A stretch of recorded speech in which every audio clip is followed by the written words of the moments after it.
继续来看歌手杨丞琳再度来爆发着失言的风波。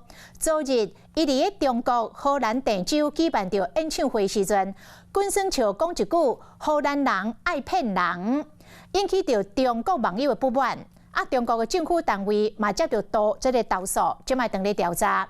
事后，杨丞琳伫社群媒体为伊无礼貌的酸笑来道歉悔失咧。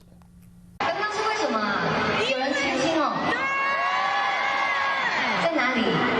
歌手杨丞琳、杨丞琳9号伫咧荷兰郑州开唱，原本拢含大家欢喜互动，说落来这句话，煞引起着大家的讨论。荷兰人不可以这样子啦，你们一定有一些名声哎，你们知道吧？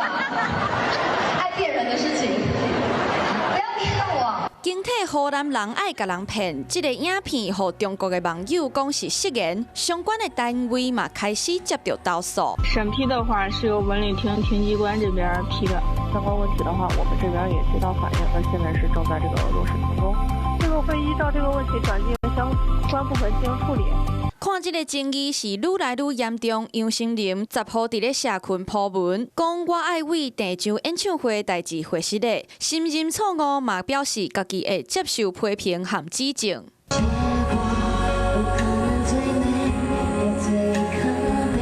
杨丞琳伫咧郑州的演唱会场地会使放1.6万人，现场煞无坐垫，原本的票价伫400到1300人民币之间，卖票平台煞伫咧前一天拍折咧卖880块的票，拍6折，545块就会使入场。其他的场次嘛有同款的情形，上价到3.24折。杨丞琳到中国发展煞一直爆出失言的风波，这个道歉，中国的网友无啥要接受。演唱会顶的这个笑亏，你们一定有一些名声哎，你们知道吧？